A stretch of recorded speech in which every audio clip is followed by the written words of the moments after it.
Hi friends, welcome to Nagas Media.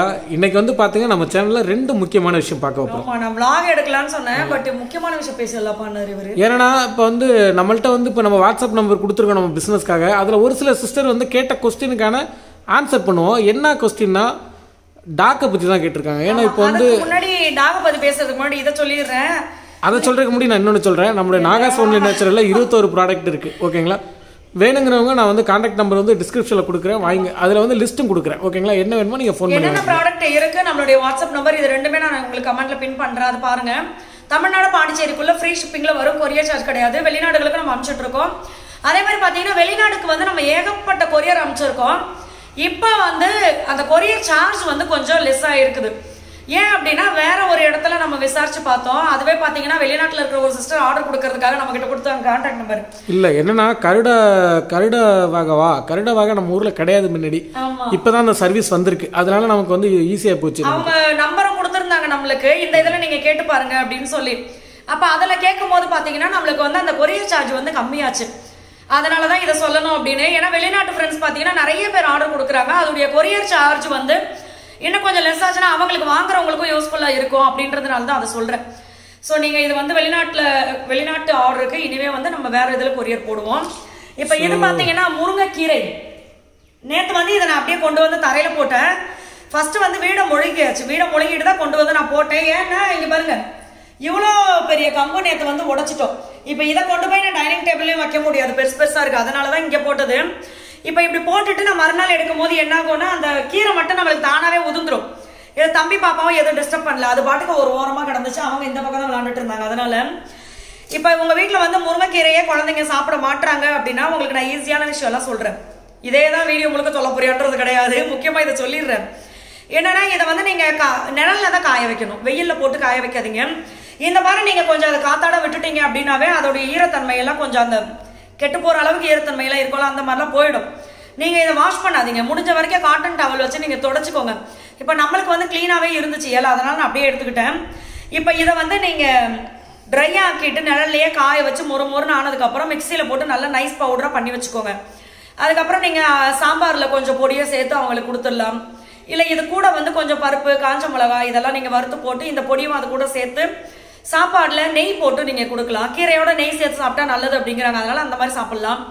அடுத்தது வந்து மிட்டாய் செய்யலாம். கருப்பட்டி இல்லைன்னா வெல்லம், அதை ஃபர்ஸ்ட் தண்ணியை ஊற்றி கொஞ்சம் நேரம் அடுப்புல வச்சிங்கன்னா கரைஞ்சிரும். அதை ஃபில்டர் பண்ணிக்கோங்க. சில்வர் பிளாஸ்டிக்ல வடிகட்டாதீங்க. இதை வந்து வடிகட்டினதுக்கு அப்புறமா திருப்பி அடுப்புல வச்சு நல்லா கொதிக்க வச்சிங்க அப்படின்னா சூப்பரா உங்களுக்கு நல்ல பாகு வந்துடும். அந்த பாகு வந்து கொஞ்சோண்டு நீங்க தண்ணியில எடுத்து போட்டீங்க அப்படின்னா அதை எடுத்து உருட்டி பாருங்க, கல்லு மாதிரி ஆயிடும். அதுக்கப்புறம் நீங்க தரையில போட்டா கூட டொங்குன்னு சவுண்டு கேட்கும், அந்த அளவுக்கு ஆயிடும் மிட்டாய் மாதிரி. அதை ஆஃப் பண்ணிட்டு அப்படியே இந்த பொடியை தூக்கி அது கூட போட்டு மிக்ஸ் பண்ணிடுங்க. இது கூட நீங்க வந்து முருங்கைப்பூ கிடைக்குது இல்ல, அதையும் நீங்க இது கூடயே போட்டு ட்ரை பண்ணிட்டு அப்படியே மொத்தமா கிண்டி வச்சுக்கலாம். இதை கிண்டிட்டு உடனே பட்டர் ஷீட் போட்டு, அப்படி இல்லைன்னா சும்மா வெறும் தட்டுல, பிளாஸ்டிக் தட்டு யூஸ் பண்ணாதீங்க, வெறும் தட்டுல நெய் தடவிட்டு இதை எடுத்து ஊத்திட்டு ஒரு காவாசி ஆறுனதுக்கு அப்புறமா எந்த ஷேப்ல வேணுமோ அந்த ஷேப்ல வந்து கீரல் போட்டு வச்சிருங்க. ஆறுனதுக்கு அப்புறமா அப்படியே குப்புற கவுத்துட்டு உடைச்சிங்கன்னா உங்களுக்கு சூப்பர் மிட்டாய் ரெடி. இதை வந்து நீங்க மிட்டாயா சாப்பிட்டுக்கலாம். குழந்தைங்களுக்கு வந்து நல்ல ஹெல்தியான மிட்டாய் கொடுத்த மாதிரியும் இருக்கும், கீரை உள்ள போய் சேரும். அடுத்து வந்து முருங்கைக்கீரை காய வச்சு பவுடர் ஆக்கி அதுல வந்து காஞ்ச மிளகா, அப்புறம் வேற என்ன சொல்ல போடுவேன்? அதான் இப்ப சொன்னடா. சொல்லிட்டியா? அதான் சொல்லிட்டேனே, என் பேச்சில் மெய் மறந்து விட்டாய். ஆமா சொல்லலாம். ஏன்னா அதனால இந்த மாதிரி எல்லாம் நீங்க வந்து முருங்கைக்கீரையை குழந்தைங்களுக்கு கொடுக்கலாம். வல்லாரக்கீரை இப்ப நான் சொன்ன மெத்தட்ல அப்படியே நீங்க அதே மாதிரியே கொடுக்கலாம். ஸோ இதெல்லாம் நீங்க ஃபாலோ பண்ணிக்கோங்க. அடுத்து வந்து கேள்விக்கு போயிடுவோமா? இந்த கேள்விக்கு பதில் சொல்லவா வேணாமா அப்படின்னு இருக்குது. என்ன விஷயம்னா என்கிட்ட இப்போ வந்து டாபிக்கா போயிட்டு இருக்கிற விஷயம் வந்து இந்த நாய் விஷயம் தான்.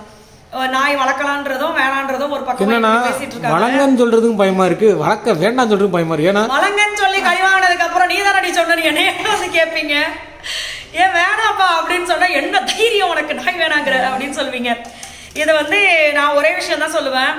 நம்மளுடைய பழைய வீடியோ எல்லாம் பார்த்தா எல்லாருக்குமே தெரியும் எங்களுக்கு வந்து நாய் எந்த அளவுக்கு பிடிக்கும் அப்படின்னு சொல்லிட்டு. நாயின்னு சொல்றேன்னு என்னைய திருப்பி திட்டிடாதீங்க.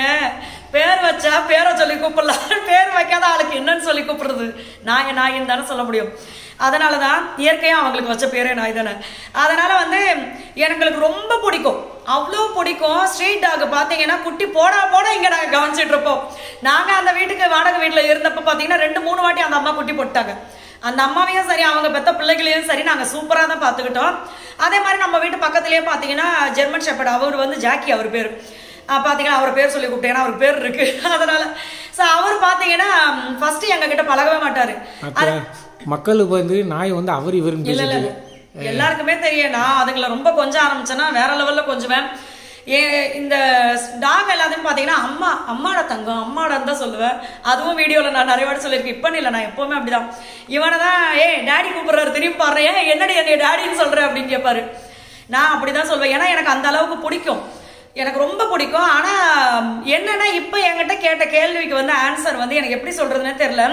அவங்க ஒரு விஷயம் நீங்க அனுபவிச்சிருப்பீங்களா, அதை பொறுத்து நீங்க தான் முடிவெடுக்கணும். அதாவது காமும் காப்பின்னு சொல்லுவாங்க, கடி வாங்குறதுக்கு முன்னாடி கடி வாங்குறதுக்கு பின்னாடி. ஏன் அப்படின்னா இப்ப ரீசெண்டா கூட நான் ஒரு ஷோ பார்த்தேன். அப்ப அண்ணா ஒருத்தவங்க சொல்லியிருந்தாங்க, அது வந்து ரொம்ப மனசு கஷ்டமா இருந்தது. அதை கேட்கும் போதே பாத்தீங்கன்னா நம்மளுக்கு அழுகதான் வந்துச்சு. ஏன்னா ஒரு டாக் வந்து கிராஸ் பண்ணி ஆட்டோவில் கிராஸ் பண்ணி அப்படியே ஆட்டோ சைடில் விழுந்து அவங்க பையன் இறந்துட்டாங்க அப்படின்னு சொல்லிட்டு, அதெல்லாம் பார்த்தீங்கன்னா உண்மையாக மனசுக்கு அவ்வளோ கஷ்டமா இருந்துச்சு எனக்கு. அப்போ வந்து இந்த நேரத்துல நம்ம என்ன சொல்ல தோணும், நீங்களே சொல்லி நினைச்சு பாருங்களேன். அவங்களுக்கு வந்தா அந்த வழி தெரியும். இப்ப டாக் வந்து ஒரு ஸ்ட்ரீட்ல நிறைய இருக்கு அப்படின்னும் போது அது பாதுகாப்பு அப்படின்றத ஃபர்ஸ்ட் எல்லாம் நம்ம நினைப்போம்.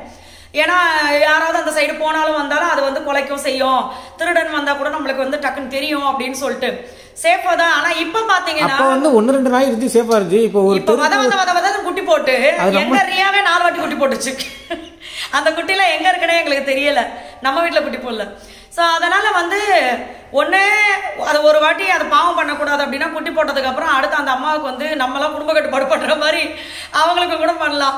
அதனால வந்து இத ஸ்ட்ரீட் டாக் அப்படின்னும் போது அவங்களுக்கு கரெக்டான ஒரு என்ன சொல்றது, நம்மளை கடிக்காத அளவுக்கு அவங்கள பார்த்துக்கணும், அதை தான் சொல்றேன். ஏன்னா நம்ம கடி வாங்கினதுக்கு அப்புறம் பாத்தீங்கன்னா யாரா இருந்தாலுமே இன்னொரு கடி வாங்கிக்கலாம், பரவாயில்ல இருக்கட்டும்லாம் நினைக்க மாட்டாங்க. அதே மாதிரி பாத்தீங்கன்னா ரீசெண்டா இந்த இன்ஸ்டால தான் அதிகமா நான் பார்த்தேன், யூடியூப் இந்த மாதிரி விஷயத்தெல்லாம் பாத்தீங்கன்னா அந்த ரேபிஸ் இதனால பாதிக்கப்பட்டவங்களுடைய வீடியோ வரும்போது அவ்வளோ வருத்தமா இருக்கு மனசு. அது வந்து யாரோ ஒருத்தவங்க அப்படின்னு நினைக்கிறத விட நம்ம வீட்டு பிள்ளையா இருந்தா நம்மளுக்கு எப்படி வருத்தமா இருக்கும் அப்படின்னு நினைக்கும் போது பாத்தீங்கன்னா எனக்கெல்லாம் அழுகையே வந்துடும். வயசான அப்பா ஒருத்தவங்களையும் அந்த நான் கண்டிஷன்ல பாத்துட்டேன், சின்ன பிள்ளைகளையும் அந்த கண்டிஷன்ல வீடியோல பார்த்தேன். அப்ப அதெல்லாம் ரொம்ப வருத்தமா இருக்கு. சோ இதெல்லாம் பார்த்துட்டு எது நம்மளுக்கு நல்லதோ அதை தேர்ந்தெடுத்துக்கிறதுக்கு நம்மளுக்கு நல்லது. ஏன்னா நம்ம வீட்லயும் பிள்ளைங்க இருக்காங்க எல்லாமே. ஏன்னா ஒரு கூட்டமா ஒரு 10 நாய் நிக்கிற இடத்துல அந்த நாயோட மைண்டை ரீட் பண்ற அளவுக்கு இங்க மனுஷனுக்கு எல்லாம் கெப்பாசிட்டி கிடையாது. நம்ம போனா அந்த நாய் இந்த மூடுல இருக்கு, நம்மள கடிக்கும் கடிக்காது அப்படின்னு எல்லாம் யாருக்கும் வந்து அதோட மைண்டை ரீட் பண்ற அளவுக்கு யாரும் பாத்தீங்கன்னா வீட்டுல வளர்க்குற பெட்டு வந்து நம்மளுக்கு தெரியும். இப்ப அவங்களுக்கு எதனா ஒண்ணுன்னா அவங்களுடைய ஆக்டிவிட்டிஸ் மாறும் போது நம்மளுக்கு தெரிஞ்சிடும், நம்ம கூடயே டிராவல் பண்றாங்க தெரியும். பட் வெளியில இருக்கிற ஸ்ட்ரீட் டாக் வந்து அவங்களுடைய இது எப்பவுமே இருக்கிற நடத்தையை விட மாறி இருக்குதுனால நம்மளுக்கு தெரியாது. இல்ல இப்ப வீட்டுல இருக்க நாயை வந்து பாத்தீங்கன்னா புதால உள்ள வரும்போது என்னன்னாக்கா அவங்களை கடிக்க விடும், கொலைக்க சொல்றேன். வீட்டாளுங்க என்ன சொல்லுவாங்கன்னா அது கடிக்காது வாங்க. அதே மாதிரி பாருங்களேன், இதெல்லாம் நான் ரொம்ப அனுபவிச்சிருக்கேன். கடிக்காது வாங்க கூட்டு வருவாங்க, நம்ம அழகா இருக்குன்னு சொல்லிட்டு இல்லைன்னா பயந்துகிட்டோம் இப்படி நம்ம போனோம்னு வச்சுக்கோங்களேன், அதெல்லாம் கடிக்காது, நீங்க தொடுங்க, கடி வாங்கினாதான் தெரியும். வளர்க்குறவங்கள கடிக்காது, ஏன்னா அவங்க கூட வளர்ந்துருச்சு. பட் புதுசா ஒரு ஆள் போனாலும் கடிக்காதுன்னு சொல்றது நியாயமா? அதுதான் சொல்றேனே, பொதுவா அனிமல்ஸோட மைண்டை ரீட் பண்றது நம்ம பெரிய வந்து இது கிடையாது. அதனால வந்து எனக்கு மகிக்கும் சரி தம்பி பாப்பாக்கும் சரி நாய்க்குட்டினாவே விருப்பம், ரொம்ப பிடிக்கும் எங்களுக்கு. பட் இருந்தாலும் அவங்க மேல இப்ப ரீசெண்டா இந்த நியூஸ் மத்தவங்க வந்து அவங்க குடும்பத்துல இப்படி ஆயிடுச்சுன்னு சொல்லும் போது கண்டிப்பா அது வருத்தமாவும் இருக்கு. நாளடைவில் யாருக்கும் அந்த பிரச்சனை வந்துடக்கூடாது. 90% ஹியூமன் வந்து பாத்தீங்கன்னாக்கா ஸ்ட்ரீட் டாக்னால பாதிப்பு தான் அடைஞ்சிருக்காங்க. நைட் டியூட்டி போயிட்டு வரவங்க பாவம்.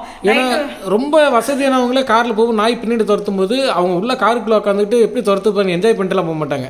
இதெல்லாம் ஒழிச்சு கட்ட மாட்டேன், தெருவில் விட்டு வச்சு அப்படிதான் பேசுவாங்க, அப்படி சொல்லுவாங்க. அதே மாதிரி பாத்தீங்கன்னா அவன் பைக்ல வரும்போது சப்போர்ட் பண்றவங்களே பாத்தீங்கன்னா அவங்க வந்து அந்த இது என்ன நடந்து போறது, பைக்ல போறது, சைக்கிள்ல போறது இந்த மாதிரி பண்ணா ஞாபகம் இருக்காச்செல்லாம். இங்க ஒரு அப்பா வந்தாருல, நம்ம ஆயிடுச்சு ஒரு 2 வருஷம் ஆயிடுச்சு, ஜிஹெச்சுக்கு பாத்தீங்கன்னா ஒரு இதுவா ட்ரீட்மெண்ட்டுக்காக போயிருந்தோம் வேற ஒருத்தவங்களுக்கு.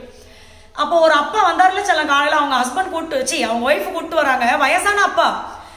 என்னப்பா பண்ணீங்கன்னா சைக்கிள்ல நான் சும்மா போய்கிட்டு இருந்தப்பா காலை வந்து கவிர்ச்சி பண்ணு, இன்னொரு பயங்கரமா கடிச்சிருக்குது, கண்டகால கடிச்சு கொதறிச்சு. எங்க அப்பா இறந்தப்ப எனக்கு காலையில சென்னையில இருக்க போன் வருது, சாயங்காலம் எங்க அப்பா அடக்கம் பண்ண நான் தான் எங்க அப்பாவுக்கு போய் கொல்லியெல்லாம் வைக்கணும். ஃபோன் பண்றேன், காலைல 4:30 மணிக்கு எஸ்ஆர்எம் பஸ் ஸ்டாண்ட்ல போய் நிக்கிறேன் பஸ் ஏறதுக்காக. எஸ்ஆர்எம் பஸ்ல நீங்களும் அங்க அவ்வளோ கூட்டத்தை விட்டு ஒரு தெருநாய் விட்டு என் காலை கடிச்சு குதறி வீசிட்டு போயிடுச்சு. நான் வீட்டில் வந்து சொல்ல நாய் கடிச்சிச்சுன்னு கட்டை போட்டு பேண்டை போட்டு மறைச்சிட்டேன். ஏன்னா நாய் கடிச்சிச்சுன்னா கொல்லி வைக்க விட மாட்டாங்க. அப்பாவுக்கு நம்ம செய்கிற ஒரே காரியம் அதுதான். அதே மாதிரி என் தம்பி சும்மா தெருவில் நடந்து போயிட்டு தான் படுத்து கிடந்த நாய் இழிச்சு விட தொடையில் கடிச்சு கடிச்சு பல்ல உள்ள லாக் ஆகிடுச்சு. விடவே இல்லை நாய். கல்லெடுத்து தலையில் அடிக்கிறாங்க, கம்பெடுத்து நாய் அடிக்கிறாங்க, பல்ல போட்டு கடிச்சிட்டு குதறதை தவிர விடலை அவனை. ஸோ அதனால வந்து நாயோடைய மூடெல்லாம் இங்கே யாரும் ரீட் பண்ண முடியாது. அது கடிக்கணும்னு நினச்சினா கடிச்சிடும். அதனால அந்த ஒரு இது சொல்லுவாங்கன்னா தலைவலியும் தனக்கு வந்தாதான் தெரியும்னு.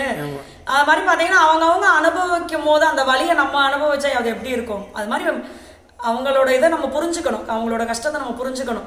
டாக்கு வேணாம் சொல்லி அந்த மாதிரி வளர்க்குறாங்களே நிறைய பேர். வேணும்னு சொல்றது பயமா இருக்கு. ஏன்னா பயமா இருக்கு. ரெண்டுக்கு ஆள் இருக்காங்க. இந்த கேள்விக்கு பதில் சொல்ல ஒரு சைடு பயமா இருக்கு. நான் அதான் சொல்றேன், இன்னொருத்தவங்க சூழ்நிலையில இருந்து நம்ம யோசிச்சு பார்த்தாதான் தெரியும். நம்ம அதுக்கான பதில கரெக்டா சொல்லுவோம். ஏன்னா கடி வாங்கணுங்கிற ஒரு முறையில நான் சொல்றேன். என்ன பொறுத்தளவு வந்து கொஞ்சம் ஸ்ட்ரீட் டாக்லாம் கம்மியா இருந்தா பரவாயில்ல. நம்ம சொன்ன மாதிரி பாருங்களேன், எல்லாம் வத குட்டி போட்டுறாங்க. ஒரு வாட்டி குட்டி போட்டா பரவாயில்ல. நல்லா பாருங்களேன், நானே இங்க ஊருக்கு வந்ததுக்கு அப்புறம் நான் நிறைய இந்த விஷயத்த பார்த்துட்டேன். ஒன்னே ஸ்ட்ரீட் டாக் அவங்க யாரா இருந்தாலுமே சரி, ஒரு வாட்டி அவங்க குட்டி போட்டுட்டோம் திருப்பி வந்து குட்டி போட வேண்டாம்னா அதுக்கான விஷயத்த பண்ணணும் ஹாஸ்பிட்டலுக்கு கூட்டு போய். இப்ப அவங்கள குட்டியும் போட விட்டுறாங்க. குட்டி போட்டதுக்கு அப்புறம் குட்டி அம்மா கிட்டேவா இருக்கு, தூக்கிண்ட பக்கத்து ஊர்ல எங்க விட்டுட்டு வந்துறாங்க, அங்க இருக்க அளவுல கடிச்சிட்டு கிடக்குது. எல்லாத்தையும் தூக்கின்னு போய் குட்டிலேயே கண்ணே திறக்க மாட்டேங்குது. கண்ணே திறக்காம கொண்டு போய் அதை விட்டுறாங்க. அது எவ்வளவு பெரிய பாவம்.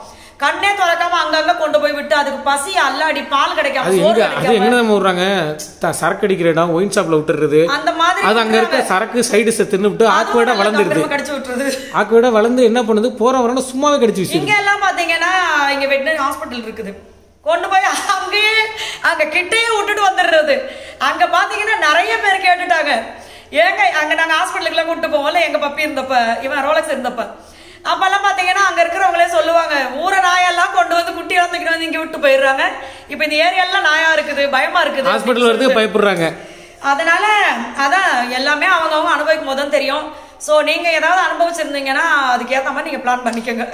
நீங்க டாக் வச்சிருக்கீங்க வீட்டுல, தெருநாய் மாதிரி இருக்கு அப்படின்னாக்க நீங்க கரெக்டா ஒரு வாட்டி குட்டி போட்டோன்னா கரெக்டா உங்களால சேஃப்டி பண்ண முடியும்னா பாத்துங்க. இல்லன்னா போட விட்டு அதை அம்மா கிட்ட இருந்து பிரிச்சு அதை கொண்டு போய் தெருவுல விட்டு அதெல்லாம் பண்ணாதீங்க. நல்லா வளர்க்குறவங்க யார்கிட்ட. என்ன பொறுத்த அளவுக்கு இது வந்து தெருவுல போறவங்க கடிக்கிறது தப்பு தான். ஏன்னா ராபிஸ் மோசமானது, அது உசுரே எடுத்துருது, அது காப்பாற்றவே முடியாதுங்கிறாங்க. அதுதான் இப்ப எல்லாருக்குமே பயம். இப்ப வந்து ஒரு சின்ன விஷயம் நடக்குது, அதுக்கு வந்து ட்ரீட்மெண்ட் பண்ணா சரியா போயிடும் அப்படின்னா யாருமே இதை பத்தி பயப்படவே மாட்டாங்க. இதுக்கு வந்து அறிகுறி வந்துருச்சுன்னா அதுக்கப்புறம் அதை காப்பாற்றவே முடியாது அப்படிங்கிறாங்க. அதே மாதிரி பாத்தீங்கன்னா இப்ப குழந்தைங்க வந்து பப்பி கிட்ட ஆசைப்பட்டு இல்ல நாய்கிட்ட ஆசைப்பட்டு விளையாடுறாங்க, பெரிய நாய்கிட்ட கூட. ஆனா விளையாடும் போது அவங்களுக்கு தெரியாம ஏதாவது பட்டுச்சுன்னா அந்த குழந்தைங்களுக்கு சொல்ல கூட தெரியல, வந்து சொல்லவே மாட்டாங்க. அப்ப சொல்லாம இப்ப நாய் நக்கினாலே அது ஸ்ட்ரீட் டாக்ல நக்கிருச்சுனாலே பிரச்சனை தான். அதெல்லாம் கண்டிப்பா அது கண்டதை திங்கும். அதனால வந்து பிரச்சனை ஒருத்தவங்களுக்கு வந்துருச்சு அப்படின்னா அது அவங்களுக்கு தானே வந்துச்சு அப்படின்னு நினைக்காம அவங்களுடைய இடத்துல இருந்து நம்ம கொஞ்சம் யோசிச்சு பார்க்கணும். அப்பதான் அந்த வழி நம்மளுக்கு தெரியும். அதனால இதை வந்து கேள்விக்கு வந்து என்னால சரியா பதிலும் சொல்ல முடியல. ஏன் சொல்ல முடியலன்னு சொல்லிடுவேன், தைரியமா சொல்லிடுவேன். பட் ஒரு சிலர் வந்து அதுக்கு எதனா பேசிட்டு இருப்பீங்க, அதனால சும்மா கடந்த ஏதாவது தெருவில் இழுத்து விட்ட மாதிரி கதையாகி போயிடும். அதனால என்னைய சோரிஞ்சு விட்டு இவ்வளவு பெரிய பதில் சொல்ல வச்சிருக்கீங்க. சரி, ஓகே. அதுதான் அதனால வந்து டாக்கு வேணுங்கிறவங்க வளர்த்துங்க, வேணாங்கிறவங்க வளர்க்க வேண்டாம், அவ்வளவுதான். வேணான்றவங்க நம்ம சொன்னாலும் சொல்லாட்டியும் வளர்க்க போறது கிடையாது. அதே தெருவில் கொண்டு விட்டுறாதீங்க, வேணாம், அவ்வளவுதான். ஏன்னா தெருவில் போறவங்க பாவம் கஷ்டப்படுவாங்க. அதனால பார்த்து பத்திரம் பார்த்து நல்லபடியா இருந்துக்குங்க. மேல என்ன சொல்றது, போய் கறி குழம்பு சாப்பிடுங்க. பாய். ஐயோ, பாய்.